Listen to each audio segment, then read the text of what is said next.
बिस्मिल्लाहिर्रहमानिर्रहीम, अस्सलाम वालेकुम। आप देख रहे हैं मेरा यूट्यूब चैनल। मैं हूं सलमान हसन। मैं इस वक्त इस्लामाबाद में मौजूद हूं और इस्लामाबाद जो है वो बड़ी हैपनिंग होती है यहाँ पे और ख़बरें जो हैं वो यहीं से जन्म लेती हैं और यहीं पे गर्मा गर्म ख़बरें जो फैलती हैं। तो मैंने सोचा कि आज हमारे सीनियर सहाफ़ी तज़कियाकार जनाब नसीम सिद्दीकी साहब जो हैं उनको हम पकड़ लेते हैं। आए तो हम यहाँ पर चाय पीने थे, लेकिन हमने सोचा कि आज का जो वीलॉग है क्यों ना वो यहाँ से इस्लामाबाद की जो इस मार्केट से है, कोल मार्केट, ठीक है। इस्लामाबाद का मौसम कितना अच्छा है। मौसम बड़ा ज़बरदस्त है। तो इस मौसम के जो हैं वो असरात क्या होने जा रहे हैं आने वाले दिनों में, इस पर ज़रा हम डिस्कशन करते हैं। खासकर ये कि क्योंकि गोल मार्केट में है तो ये जो गोल माल जो चल रहा है आजकल। नसीम भाई सबसे पहले तो ये बताएं, क्योंकि हमने जो डिस्कशन करनी है ना वो तो मैंने इनसे जो सवालात करने के, इस्लामाबाद जो है वो इस वक्त ज़ाहिर मरकज़ है ख़बरों के एतबार से भी। इलेक्शंस कब होने हैं नहीं होने, इस पर हम बात करेंगे। और जो ज़िक्र हम करते हैं हमेशा कराची से जुड़ा एक जो मसला है और वो है MKM बानी का। पिछले दिनों जो ख़बरें आईं, फिर रैली निकली, गिरफ़्तारियाँ हुई, रिहाई हुई और फिर उसके बाद एक ख़बर आई, उस पर मरकज़, ठीक है, और पिंडी जो है वहाँ से क्या खबरें आ रही हैं नसीम भाई से ज़रा पूछते हैं, लेकिन वो बाद में करेंगे। पहले नसीम भाई ज़रा इलेक्शन पर बात होती है।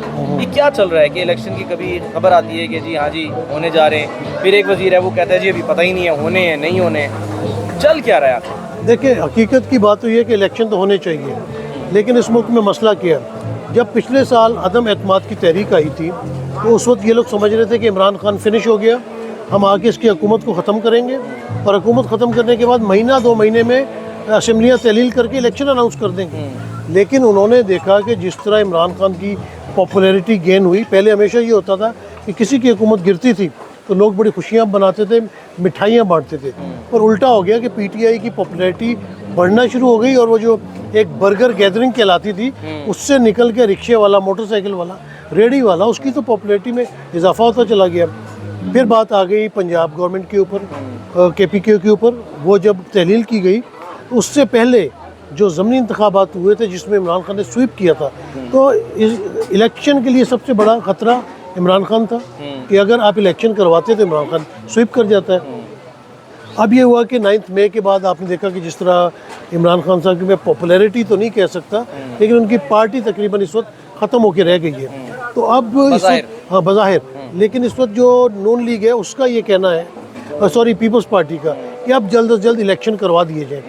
लेकिन नून लीग अभी भी इलेक्शन में नहीं जाना चाहती, क्योंकि उनको पता है कि सारी नेगेटिविटी तो उनके ऊपर है, और मौलाना तो बिल्कुल भी नहीं जाना चाहते क्योंकि उनकी तो खैबर पख्तूनख्वा में गवर्नमेंट ही उनकी है, मौज लगी हुई है। तो वो चाहते हैं कि 1 साल एक्सटेंड कर दिए जाए। ये यहाँ पे खबरें चल रही हैं, लेकिन जहाँ तक मेरी इन्फॉर्मेशन है अगस्त के दूसरे वीक में असम्बलियाँ डिज़ोल्व हो जाएंगी, केयर टेकर सेटअप आ जाएगा। लेकिन फिर केयर टेकर सेटअप आके इलेक्शन करवाता है या नहीं करवाता, क्योंकि पंजाब और खैबर पख्तूनख्वा में जब आपने आइन तोड़ के 90 दिन से बाहर निकल गए तो अब आपको डर खौफ किसी बात का नहीं है। आप कोई भी बहाना बना के कि जी हमारे पास सिक्योरिटी नहीं है, हमारे पास पैसे नहीं है, हालात नहीं है, इलेक्शन डिले हो सकते हैं। और फिर जब पावर किसी के हाथ में आ जाती है ना तो फिर उसका दिल नहीं करता इक़्तिदार छोड़ने को। और आपको पता है कि जब केयर टेकर गवर्नमेंट आएगी तो पावर किसके पास चली जाएगी? इस्टेब्लिशमेंट के पास।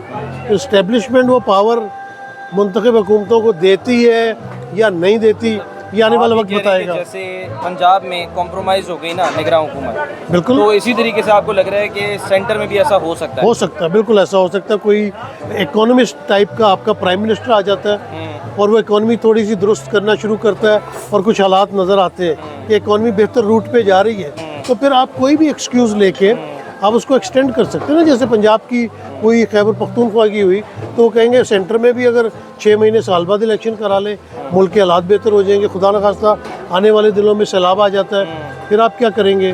तो मेरे ख्याल से असम्बलियाँ डिज़ोल्व हो जाएंगी, केयर टेकर सेटअप आ जाएगा, लेकिन शायद इलेक्शन आगे पीछे हो सकता है। अच्छा, तो फिर इसमें जो ये कहा गया था कि जी IMF ने जो अभी मुआहदा किया, जो स्टैंड बाय एग्रीमेंट है, उसको तो डिज़ाइन ही ऐसे किया था कि जी ये हुकूमत रहे, फिर उसके बाद वाली जो निगरान हुकूमत आती है और फिर उसके बाद जो भी मुंतखब हुकूमत आती है, तो उस प्रोग्राम का क्या होगा? देखिए, IMF से निगोशिएशंस हो सकती हैं अगर हालात बेहतर हो रहे हैं, और आप IMF की जो तजावीज़ है या जो वो चीज़ें वो कह रहे हैं वो निगरान हुकूमत अगर पूरी करनी शुरू कर दे और कोई उन्हीं का वज़ीर आज़म भी आ जाए कोई वर्ल्ड बैंक का बंदा आ जाए तो फिर तो निगोशिएशन बड़े आसान हो जाएंगी ना। तो ये आने वाले वक्तों में बड़े सरप्राइज़ है देखने को। आप इस्लामाबाद आते रहें, आपको सरप्राइज़ मिलते रहेंगे। इसीलिए मैंने कहा ना ज़रा इस्लामाबाद आके बहुत सी जो खबरें हैं ना वो मिल जाती हैं। अच्छा, अब ये बताएं कि जो बड़ा इंपॉर्टेंट एक सवाल ज़ाहिर है लोग जो हैं वो जानना चाहते हैं कि जो कासिम के अब्बू हैं उनको कितनी स्पेस मिल सकती है और मिलेगी, या आपको ये लग रहा है कि जो हमने हाल देखा है MQM बानी का, कि उनका नाम लेना, उनके लिए रैली निकालना, उनका झंडे पे जो है ना उनका नाम लिखना, ये सब मना है, बिल्कुल सख्ती से मना है। कराची में क्या हुआ आपने देखा, तो क्या यही सब कुछ होने जा रहा है? फ़िलहाल तो कासिम के अब्बू प्रॉब्लम में है, इसमें कोई शक नहीं। उनका जो पास्ट है वो क्योंकि पाकिस्तान के लिए हमेशा बहुत अच्छा रहा है, मतलब उन्होंने क्रिकेट में आपको वर्ल्ड कप जितवाया, क्रिकेट में अच्छा नाम पाकिस्तान का पैदा किया, लोग उनको प्यार करते हैं, उनकी अभी भी बहुत ज़्यादा पॉपुलैरिटी है। फिर वो फिलंथ्रोपिस्ट भी हैं, उन्होंने जिस तरह शौकत खानम चलाया या निमल यूनिवर्सिटी चलाई। तो कायदे तहरीक और इमरान खान में थोड़ा फ़र्क ये है कि ये वफाक की एक पार्टी है। खैबर पख्तूनख्वा में बहुत बड़ा इनका जो है वो एक चाहने वालों का एक शहर है, ये पूरा सूबा है। लेकिन अभी तो पाबंदी है, अभी तो जो हालात 9 मई को हुए थे उसकी किसी न किसी तरह तो जिम्मेदारी पार्टी के ऊपर आती है, उनके कासिम के अब्बू के ऊपर आती है। तो इस टर्मोइल में से वो कब निकलते हैं? अभी तो उनके ऊपर तकरीबन 200 मुकदमात हैं, तो उनमें से निकलना मुश्किल हो जाएगा। वो नामजद कर दिया गया है, ताज़ा बिल्कुल नामजद कर दिया। आने वाले दिन मुश्किलात हैं उनके लिए भी, और बिल्कुल उसी तरह जिस तरह कायदे तहरीक के ऊपर अब इमरान खान साहब के ऊपर है, तो आने वाले इलेक्शन में PTI मुझे कहीं नज़र नहीं आ रही। अच्छा, एक हमें तासुर ये मिला था पिछले दिनों जब MQM की जो वेबसाइट है MQM.org उसे बहाल कर दिया गया। ठीक है, अब ज़ाहिर है जो MQM बानी है अल्ताफ़ हुसैन साहब, वो बराह रास्त इस्टेब्लिशमेंट को तनकीद का निशाना बनाते हैं। कोई भी कोई मसला होता है, बात होती है, हमने देखा कि वो ट्वीट करते हैं और सिपा सालार को जो है मुखातिब करके वो कहते हैं कि जी ये जो गिरफ्तारियाँ हुई हैं काइंडली इनको आप रिहा करें। तासुर ये मिल रहा था कि शायद वेबसाइट का बहाल हो जाना, कुछ दबे अल्फाज, कुछ खबरें आना, ऐसा लग रहा था बज़ाहिर कि शायद कोई नरम गोशा जो है वो दिखाया जा रहा है। लेकिन उसके बाद अचानक वो रैली निकलती है कराची कोरंगी में, जिसके लिए कहा जाता है कि जी वो कोरंगी वाले बाजी ले गए, लेकिन फिर मुकदमा भी दर्ज होता है, गिरफ्तारियाँ भी होती हैं, रिहाई भी हो जाती है, उस पर आवाज़ भी उठती है। बाद लोगों ने ये भी कहा कि इतनी बड़ी तो रैली नहीं थी जितनी आपने बना दी। वो खबर चलती है कि जी जगह ही नहीं है अल्ताफ़ हुसैन की कोई पाकिस्तान। देखिए, हकीकत तो ये है कि अल्ताफ़ हुसैन अब तकरीबन मेरे ख्याल से कितने साल हो गए उनके, 40 साल होने वाले हैं, नहीं 30 30 साल हो गए मुल्क से गायब है। तो और वहाँ बैठ के जिस तरह उन्होंने तकारीर की, जो इल्ज़ामात लगे थे, मेरे ख्याल से उनकी अब फ़िलहाल गुंजाइश नज़र नहीं आ रही। जो भी ये एक अफवाह खड़ा किया गया था, आपको पता है कि पाकिस्तान में जो है ना वो इस तरह की बहुत सारी थ्योरीज जन्म लेती हैं, लेकिन मेरे ख्याल से अब उनकी वो पॉपुलैरिटी, उनकी वो चीज़, उनके चाहने वाले हैं अभी भी कराची में, इसमें कोई दो राय नहीं है। आपकी सोच है, मुझे भी यही लगता था। जब मैंने उनका इंटरव्यू किया उससे पहले मुझे भी लगता था कि दैट्स इट, दी एंड हो चुका है।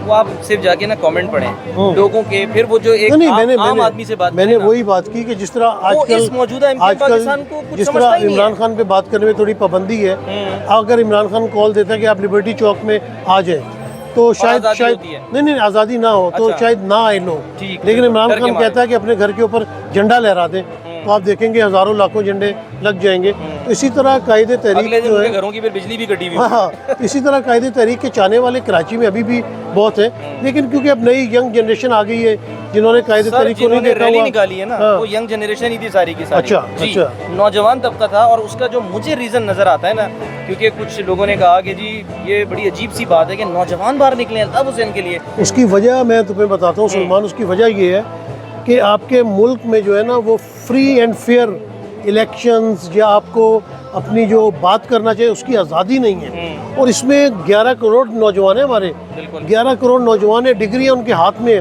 वो फ्रस्ट्रेटेड है, जिनके बारे में तकरीबन पिछले 10-20 साल 25 साल से ये प्रोपेगेंडा हो रहा है या एजम्पशन है, ये जो भी है कि नवाज शरीफ करप्ट है, तैयारा अगवा किया, पनामा लीक्स, इसने मुल्क से बाहर पैसा ले गया, इस पर करोड़ों रुपए खर्च हुए, इस बयानी के ऊपर टाइम भी खर्च हुआ है।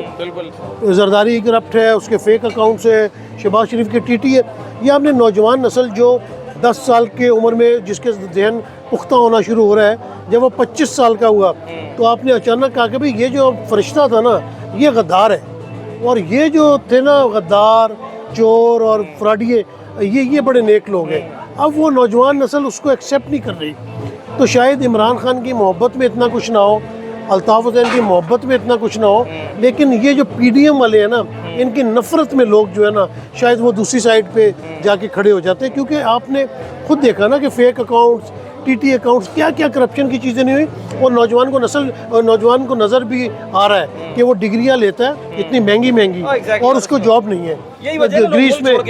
ग्रीस में जाके वो समुंदर बोर्ड हो रहे हैं, कोलालमपुर के एयरपोर्ट के ऊपर वो बेयारों को मददगार पड़े हुए हैं, और जरदारी साहब के बेटे जहाज़ लेके घूम रहे हैं, पूरी दुनिया में घूम रहे हैं। नवाज शरीफ के बच्चे ऐश कर रहे हैं, इसाक डार के बच्चों ने दुबई में पैलेसेस बनाए हुए हैं। तो जब ये बच्चे देखते हैं कि यार हम पाकिस्तानी नहीं हैं, हम इस कौम के बच्चे नहीं हैं, तो ये फ्रस्ट्रेशन है जो सामने आ रही है। और आइंदा आने वाले दिनों में आप देखेंगे कि ये फ्रस्ट्रेशन बढ़ती चली जा रही है। और इस फ्रस्ट्रेशन को जो सही तरीके से एड्रेस करता है, ख़ासकर जो हमने इमरान खान की स्ट्रेटेजी देखी कि उन्होंने नौजवान तबके को एड्रेस किया, ठीक है, और उनको इंगेज किया। इसी तरह से ये जो हम नौजवानों की बात कर रहे हैं, मुझे जो लगता है, मेरी ऑब्जर्वेशन है कि शायद इस वजह से कि अल्ताफ़ हुसैन जो हैं वो अब बाकायदा तौर पे टिकटॉक के ऊपर मौजूद हैं, वहाँ पर अपनी वीडियोस भी देते हैं और वहाँ पर वो पूरे मैसेज देते हैं। और आपको पता है टिकटॉक ज़्यादातर नौजवान यूज़ करते हैं, तो ये भी वजह है कि शायद वहाँ से वो नौजवान नस्ल को इंगेज कर रहे हों। देखिए, जब भी कोई इस्टेब्लिशमेंट के ख़िलाफ़ बात करेगा ना वो पॉपुलर होगा। ये तो बहुत अरसे से कर रहे हैं ना। जब तक शहबाज शरीफ वगैरह पीडीएम अपोजिशन में थी और ये वोट को इज़्ज़तों की बात करते हैं, इस्टेब्लिशमेंट के ख़िलाफ़ थे, तो आपने देखा कि पीटीआई के दौरे हुकूमत में जो ज़मीनी इंतखाबात हो रहे थे वो पीडीएम जीत रही थी। इसी तरह जब इमरान खान ने इस्टेब्लिशमेंट को ललकारा तो उनकी पॉपुलैरिटी में इजाफा हुआ। इसी तरह अल्ताफ़ हुसैन भी टिकटॉक पे अगर आप जाके इस्टेब्लिशमेंट को ललकारते हैं तो डेफिनेटली वो लोग आपको इसलिए पसंद करते हैं क्योंकि हुकूमत कुछ करके नहीं दे रही उनको। नौजवान वही पहले वाली बात की फ्रस्ट्रेटेड है। तो लैपटॉप दे तो रहे हैं, लैपटॉप वो जाके बेच रहे हैं अपना, खाने को रोटी नहीं है। ये कहते हैं डॉलर सस्ता हो गया। लोग पूछते हैं कि रोटी कब सस्ती होगी। लोगों को रोटी से कंसर्न है, अपने रोज़गार से कंसर्न है। लैपटॉप किसी हद तक अच्छी चीज़ है, लेकिन नौजवान का पेट नहीं भरता, उसको नौकरी चाहिए, उसको ये भीख नहीं चाहिए। ठीक है, thank you very much Naseem भाई, बहुत शुक्रिया। आज का प्रोग्राम हमने सोचा कि इस्लामाबाद में मौजूद है तो फिर यहीं से होना चाहिए, और जो हमारी रेगुलर डिस्कशन है उसको हमने प्रोग्राम का हिस्सा बनाया। अपने फीडबैक से आप जो है वो मुझे आगाह ज़रूर करते रहिएगा। अपना बहुत ख्याल रखिए। अल्लाह हाफ़िज़।